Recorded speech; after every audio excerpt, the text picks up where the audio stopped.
Hi, my name is Ting-Fang. I'm Director of Research at DataVisor. In this talk, I wanted to share some of our findings on recent changes in financial fraud. I will highlight what we see trending in terms of attack types and describe new challenges that financial institutions now face. For this research, we analyzed detection results from the past 4 months across DataVisor's global financial customers. First, let's take a look at fraud rates across verticals. In the last couple of months, different sectors are being affected in different ways. For example, while traffic volume for travel and marketplace platforms are down, the fraud rate is up. Social platforms, shown in the yellow line, have significant uptick in fraud rate this spring due to the emergence of phishing attacks and scams leveraging the COVID-19 crisis. The financial industry has a relatively stable fraud rate, as shown in the dark blue line, but the underlying fraud dynamics is quite different, as we will show later. Unlike other verticals, such as social, marketplace, mobile gaming, or travel, traffic volume on financial platforms is actually pretty consistent over time. There appears to be a strong weekly pattern with the volume up during the week and down on the weekends. But this is common for financial services. Fraudsters remain extremely active though. The average daily fraud rate is 7% for transactions, 2% for account openings, and 1.8% for loan applications. But this varies widely from day to day. And like other verticals, financial fraud is very dynamic. Some attack types have increased substantially in recent months. Account takeover attempts increased by 20% since the beginning of March, and new account fraud increased by 40%. As governments around the world issue financial aid and stimulus packages to mitigate the financial impact of the coronavirus outbreak, fraudsters are really exploiting the current situation, especially regarding new account openings and loans. This type of fraud and others have led to transaction fraud almost doubling since March. Fake check deposits, external account linking, account draining, and declined transactions all signal a variety of ongoing malicious activities. In some cases, transaction fraud can involve hundreds or even thousands of fake accounts and money mules. Even for loan applications, which is usually a relatively manual operation, we observed an increase in large attacks recently.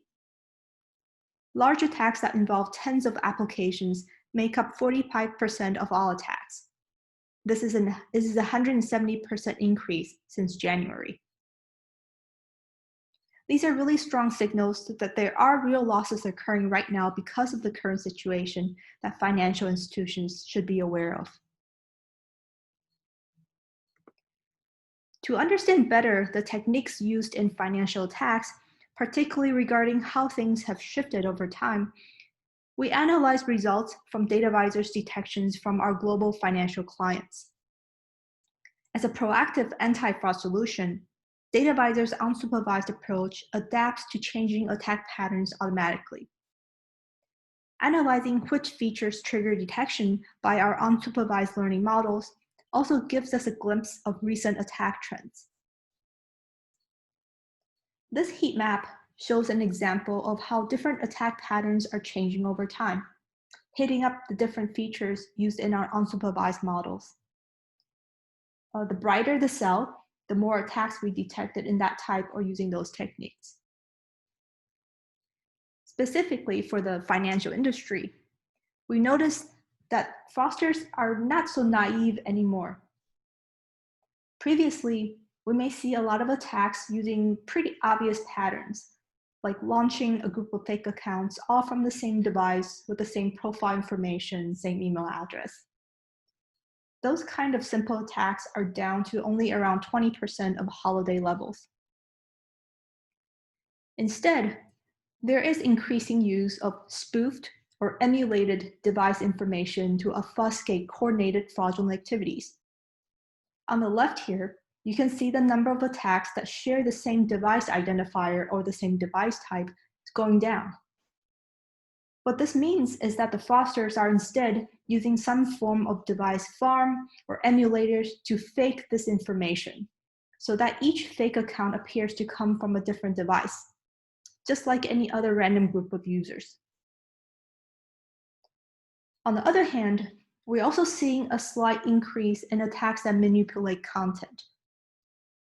Traditionally, content abuse is a problem specific to social platforms that accept user-generated content. But as many financial institutions now also require user input, say in email addresses, usernames, and mailing addresses, fraudsters are also giving away clues of their operations there. In the figure on the right, you can see that the number of attacks we detected that share similar email or name patterns went up, especially in March. Yet another interesting trend is the increase in third-party fraud. For a quick background, third-party fraud is when another actor uses your actual information to open new accounts or loans without your permission. The information supplied to the financial institutions are real, but it's not you doing it. This is in contrast to synthetic identities, where the information is just bogus. So in the example shown here, we observe a decrease in attacks that share the same contact information in the form of mailing zip codes, most likely fake addresses used for synthetic identities. This indicates a transition to using real information as in third-party fraud. All of this is likely in response to stricter controls and rules implemented by the financial institutions, which may, say, rate limit the number of applications or activities from a single device, or implement tighter background checks to verify fake information in synthetic identities. And this in turn forces the fraudsters to use stolen identities in third-party fraud. So we are seeing more sophisticated attacks going on in the recent months.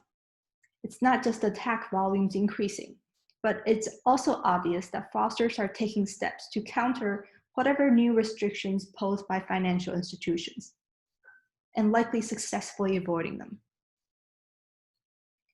Next, I want to show a few examples of attacks that DataVisor detected on financial platforms, particularly contrasting the more naive attacks that we used to see before to the more recent sophisticated attacks.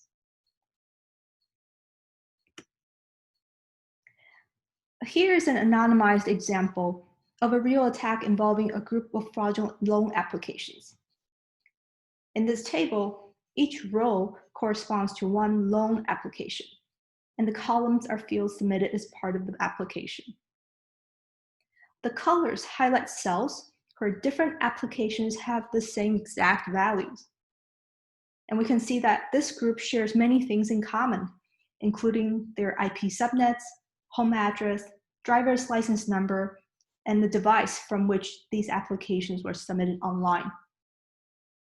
This type of synthetic identities is relatively easy to capture, especially when we analyze them together such that the correlations between them become obvious.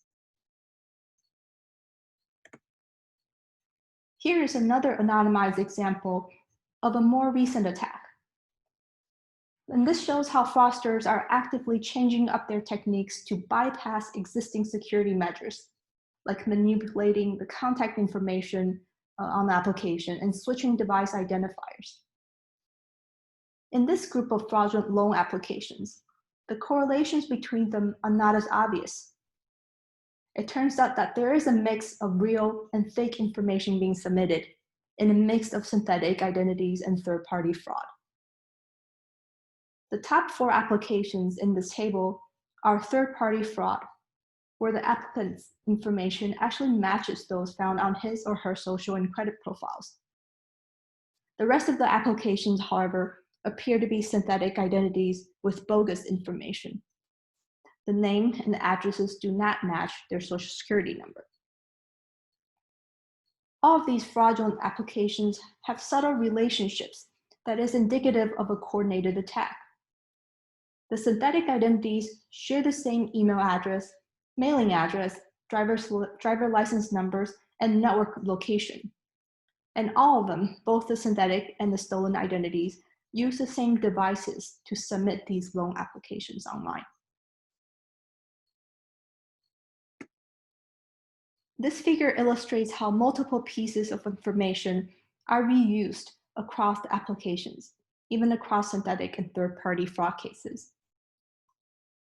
Behind the scenes, in this attack, the fraudsters created over 30 loan applications, all derived from the same 11 true stolen identities. This makes it more challenging for detection, since some of this information used is real. Now, once one application was approved, subsequent ones are likely to be approved as well.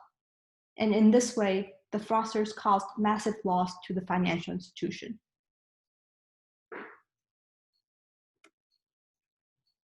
The global rippling effect of the coronavirus provides ample opportunities for those looking to take advantage of the crisis for misuse.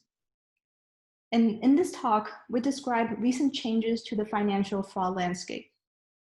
We have seen a 20% increase in account takeover attempts, 40% increase in new account fraud, and almost twice as much transaction fraud since March.